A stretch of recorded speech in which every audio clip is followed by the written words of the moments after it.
Olá, hoje eu vou contar para vocês um pouco da história do meu filho Christopher. Para muitos que talvez irá me julgar, fiz uma promessa a Deus que contaria sobre o meu milagre para o mundo, se fosse possível, se meu filho saísse antes do Natal deste ano. Nessa mesma data, 3 meses atrás, eu estava na sala de espera da Cardioped no HCM, aguardando por notícias do meu pequeno. Dia 23/9 às 7h30 da manhã, o momento mais desesperador e doloroso da minha vida. Ver meu pequeno ir para uma sala de cirurgia cardíaca. Para poucos que sabem sobre o assunto, meu filho Christopher tinha nascido com um defeito no septo atrioventricular total.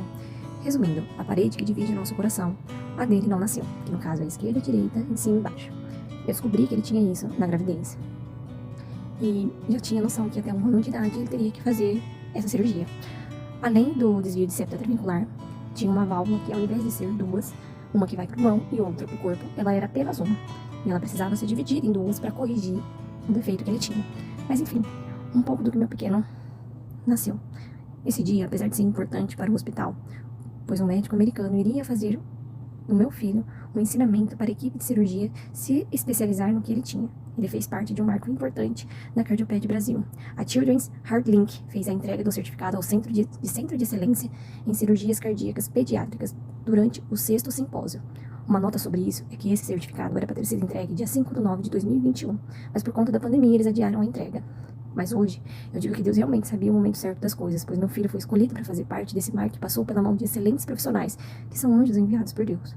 Foi uma longa cirurgia, que foi filmada e transmitida para alguns lugares do mundo, e assistida ali presencialmente por mais milhares de enfermeiros, médicos e cirurgiões.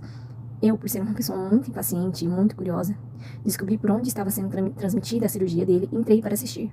Muitos aqui poderão dizer que é loucura assistir a cirurgia do próprio filho, ver cada detalhe e se manter firme diante de ver o nosso próprio filho aberto. Se hoje alguém me pergunta sobre a cirurgia dele, sei com detalhes o que tem dentro do coração dele e como foi feito. Após uma longa espera de 16 horas, sem ver o meu pequeno, finalmente, às 11h30 da noite, eu e meu esposo podemos ver o nosso pequeno. Não desejaria nem para o meu pior inimigo ver o próprio filho cheio de fios entubados e com um corte no peito, cheio de médicos e enfermeiros em volta dele. Esse processo foi o mais doloroso do mundo pra gente. Chegar na cama e ver o nosso pequenininho, de tão pouco tempo de vida, passando por aquilo tudo e daquele jeito. Ter que deixar seu filho na UTI, dias após dias, e sem eu estar do lado dele. Isso foi a coisa mais difícil e mais dolorosa que eu pude passar. Eu chorava dia após dia, toda vez que eu tinha que voltar para casa, porque eu ia pro hospital às 7 horas da manhã e voltava para casa 10 horas da noite. Na esperança e esperando a médica dizer para mim que eu poderia ficar na UTI com ele. Após 3 dias de cirurgia, porque precisa ser esperado 72 horas após a cirurgia, eles disseram que ia ter possibilidade de deixar eu ficar com ele. Mas nesse dia, eles realizaram a primeira tentativa de desentubar o meu pequeno. No primeiro momento, ele até que reagiu bem. Eu chorei muito de alegria quando ele olhou em volta e me reconheceu. Comecei a chorar na hora, e ele também, mas ele não tinha voz por conta da intubação. Então, eu só via as lágrimas escorrendo daquele olhinho azulzinho dele. A vontade de pegar ele no colo e fugir com ele dali era maior do que tudo. Após uns minutos, ele percebeu que era tanta pessoa, tanto médico e enfermeira em volta dele, estudando ele, que simplesmente impressionou demais. E infelizmente tiveram que entubá-lo de novo. Tive um pequeno momento de felicidade ao ver ele acordado de novo, e logo após tudo isso, aqui começa a minha maior prova que tive, que Deus sempre, em toda a minha vida, esteve presente, e que a existência dele nas nossas vidas é muito real. No dia 28/9, tiveram que tomar a decisão de colocar marca-passo permanente nele, por conta que ele teve uma desregulagem com relação ao batimento do coração dele. Então, mais uma vez, sentei na sala de espera com a maior dor no coração e aguardei notícias do meu pequeno. Para quem não sabe, marca-passo de uma criança é colocado na barriga, e para que esse procedimento seja necessário, tem que abrir de novo o tórax da criança, porque eles têm que encaixar o fio dentro do coração e fazer um corte na barriga para colocar o marca-passo. E após 8 longas horas de aguardo, deu tudo certo. E meu filho mais uma vez tinha renascido, mais uma vez tinha saído muito bem. Agora com o marca-passo, eu achava que era só melhorar e ir para casa, que logo eu ia poder pegar ele, amamentar ele, e ia ser tudo tranquilo. Mas Deus queria que eu reconhecesse ele na vida do meu filho. Então, após uns dias, ele fez exames e mais exames, teve que fazer 2 broncoscopias para tentar resolver um probleminha que ele tinha, que descobriram que ele tinha no pulmão. Então, enfim, descobriram que ele precisaria fazer uma aplicatura pulmonar. Não sei bem explicar mais ou menos como que funciona, mas aí, o básico é: o pulmão do meu filho estava muito flácido, então ele não entrava ar suficiente, ele não tinha espaço suficiente para entrar ar. Então ele estava todo grudadinho e ele não estava aberto. Então fizeram a aplicatura para abrir o pulmão, para puxar ele para baixo, para entrar mais ar dentro do organismo dele, porque por conta que o coração dele mandava muito sangue pro pulmão, ele teve essa reação. É normal, comum ter isso por conta do que ele tinha, né? Então, assim, era uma coisa de se esperar, pelo menos era o que os médicos diziam. Então, No dia 9/8 fizeram aplicatura nele e até aí, agora era, apesar de tudo, só esperar se recuperar de tudo isso que ele tinha passado.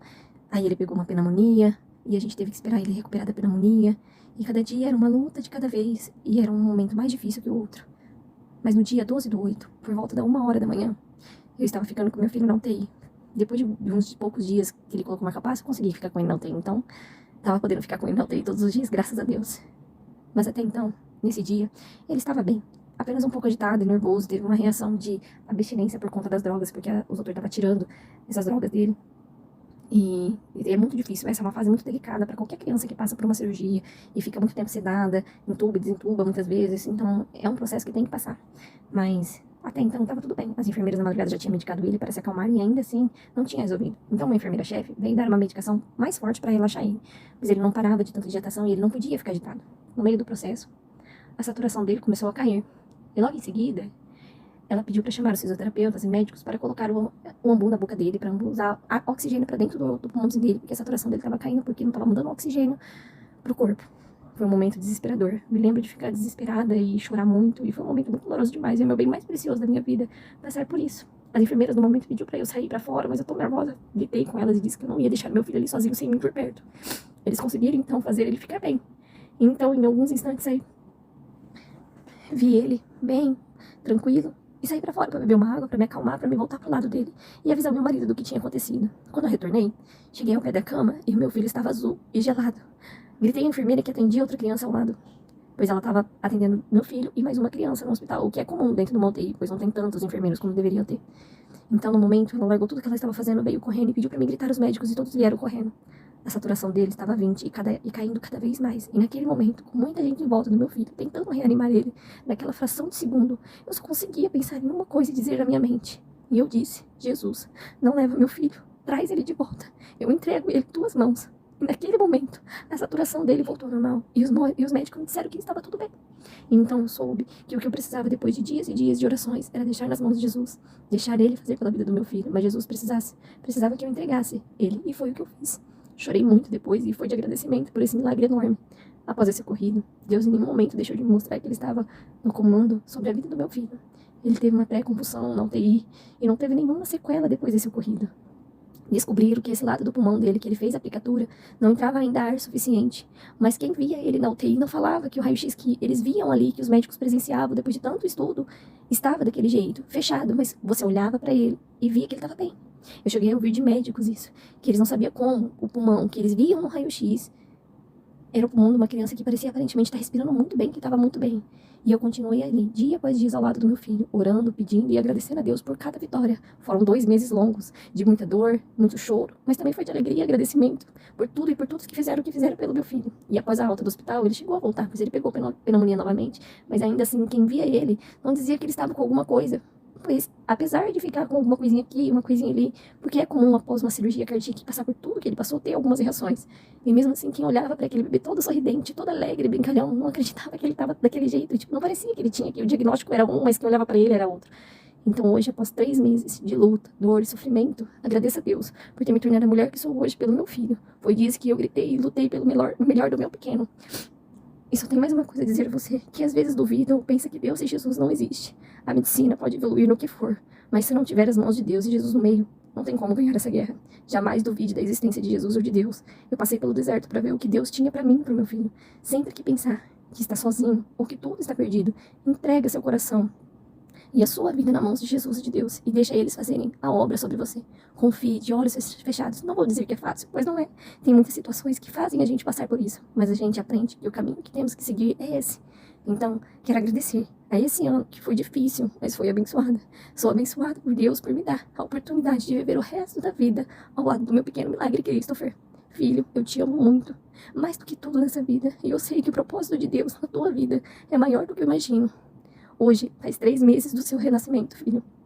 E não tem um dia sequer, ou pessoa que eu encontre na rua, que eu não conte a sua história, pois foi no teu leito, após quase te perder, que eu prometi a Deus e Jesus que iria contar para quantas pessoas fosse possível sobre a presença de Deus em tudo que vemos e ouvimos ou tocamos. Muito obrigado por ouvir essa pequena história do meu pequeno milagre.